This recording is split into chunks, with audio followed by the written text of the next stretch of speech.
Hello students, this is Namrata Gulyan and in today's class we are going to proceed the chapter organizing।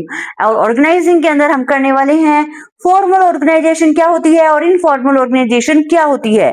बहुत ही interesting topic है और अक्सर exam में इससे question पूछा जाता है। मैंने प्रीवियस ईयर्स के पेपर्स को इवेलुएट किया है और ये एनालिसिस किया है कि केस स्टडी के फॉर्म में इससे क्वेश्चन आ रहे हैं।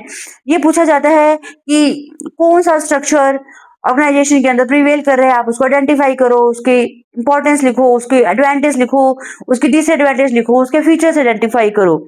इस टाइप से क्वेश्चन पूछे जा रहे हैं। सो आपको आज की पूरी क्लास में अटेंटिव रहना है, फोकस्ड रहना है, मोटिवेटेड रहना है। So students, are you ready to start the class? Let's start the class.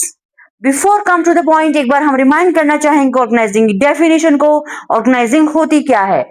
It is a process, it means it is a clear कि organizing is not a single step. It is a process of identifying, grouping and assigning tasks, delegating authority and establishing reporting relationships। देखिए organising है क्या? It is a process of identifying, grouping and assigning tasks, delegating authority and establishing reporting relationship।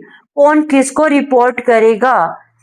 यहाँ पे it means पूरी organisation के अंदर ये define हो जाता है where there is a superior subordinate relationship. कहाँ पे है, कौन किसको वर्क असाइन करेगा, कौन किसको ऑर्डर करेगा, कौन किसको रिपोर्ट करेगा। अंडरस्टूड? चलिए अब हम आते हैं मेन टॉपिक पे, formal organisation and informal organisation. Formal organisation क्या होती है? It is the official layout design by top management. It is built intentionally to achieve strategic goals. Students अब कीवर्ड्स पे फोकस करो।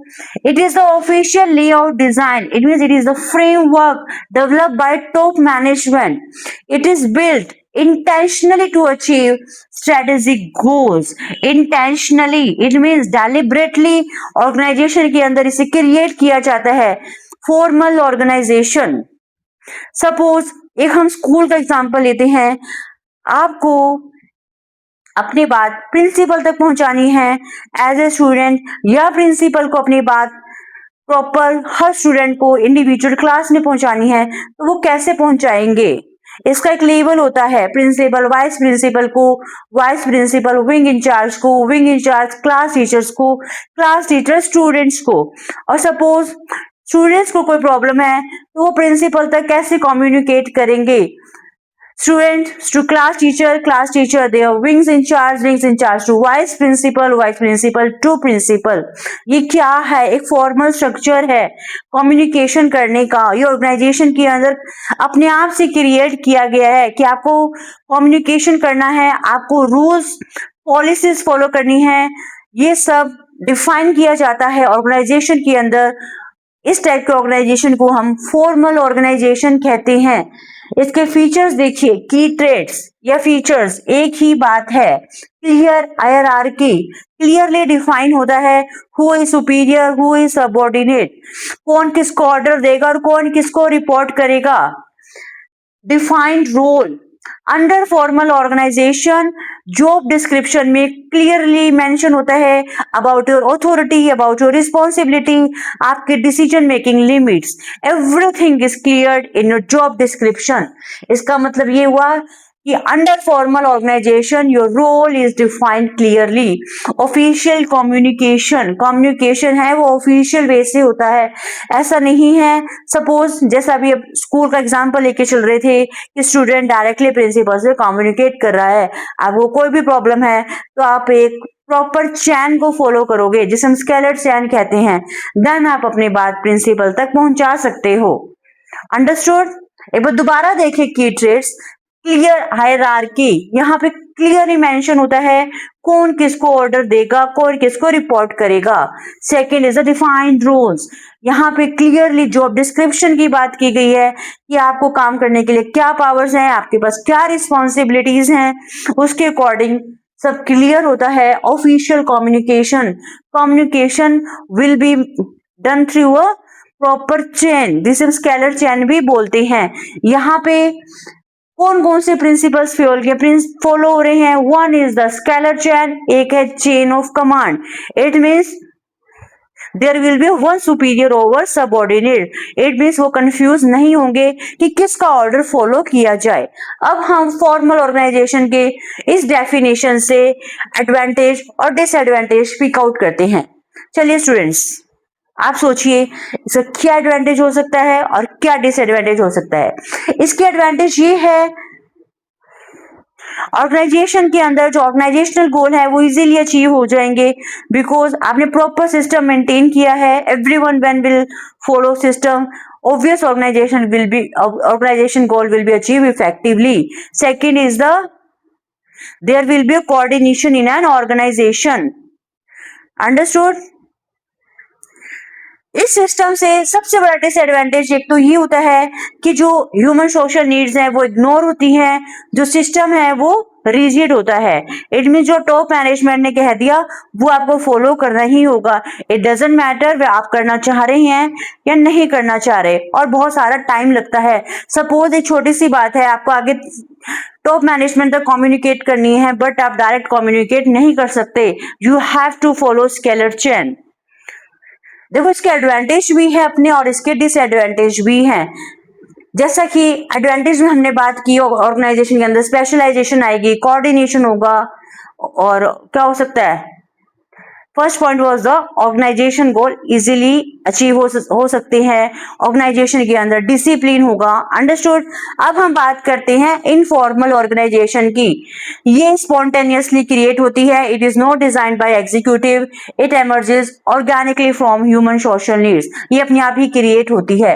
फॉर्मल ऑर्गेनाइजेशन में हम rules, policies और procedure की बात कर रहे थे। यहाँ पे कोई रूल्स, पॉलिसी, प्रोसीजर की बात नहीं है।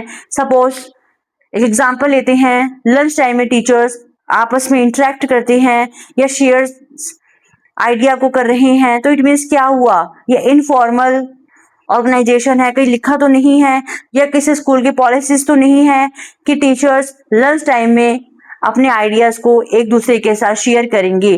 दे are doing by their own willingness. Understood? जैसा कि अभी लिखा गया है, it is not designed by executives, it emerges organically from human social needs. हमारी ह्यूमन सोशल नीड्स ही ऐसी हैं कि हमें थोड़ा बहुत इंटरेक्शन भी चाहिए, peer to peer relationship. Peer to peer क्या होता है, अपने साथ वालों से हमें थोड़ा बहुत इंटरेक्शंस तो चाहिए। सपोज एज ए स्टूडेंट आपको कोई भी फ्रेंड ही नहीं है तो आपकी लाइफ कैसी होगी, यू विल गेट बोर।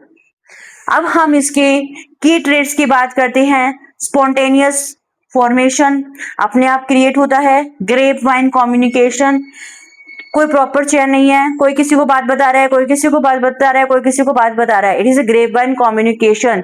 इसका सबसे बड़ा डिसएडवांटेज ऐसे होता है कि यहाँ पे रूमर्स फैलने के बहुत ज्यादा चांस रहते हैं। No official rules under informal organisation, there is a no official rule. अब हम इसके एडवांटेज की बात करते हैं कि एम्प्लॉयज मोटिवेटेड रहते हैं, उनकी सोशल नीड्स फुलफिल होती है।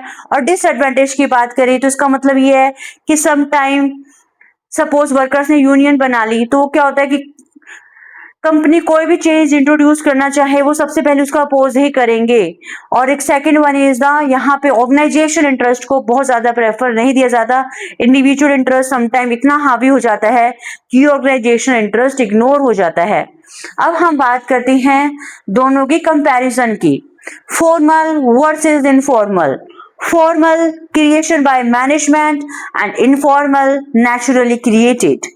सेकेंड वन इज द, जो कम्युनिकेशन है वो प्रॉपर अथॉरिटी से होता है, यहाँ सोशल इंटरेक्शन होता है। Under formal organisation authority responsibility exist, यहाँ पे कोऑपरेशन एग्जिस्ट होता है। फॉर्मल ऑर्गेनाइजेशन स्ट्रक्चर कैसा है, it is a rigid, and informal organisation structure कैसा है, इट इज अ फ्लेक्सिबल। अब हम ऑल ओवर एनालिसिस करें, ऐसा नहीं कह सकते कि कोई भी ऑर्गेनाइजेशन पूरी फॉर्मली ही बेटर है या इनफॉर्मली ही बेटर है। We can say that formal and informal are complement to each other. We can't oppose हम सिंगल को अपोज नहीं कर सकते कि ये ऑर्गेनाइजेशन के लिए बेटर है, कि भाई कोई ऑर्गेनाइजेशन पूरी फॉर्मल है वो बेटर है या इनफॉर्मल है वो बेटर है। दोनों के अपने एडवांटेज हैं, डिसएडवांटेज है, जैसा अभी हमने डिस्कस किया है।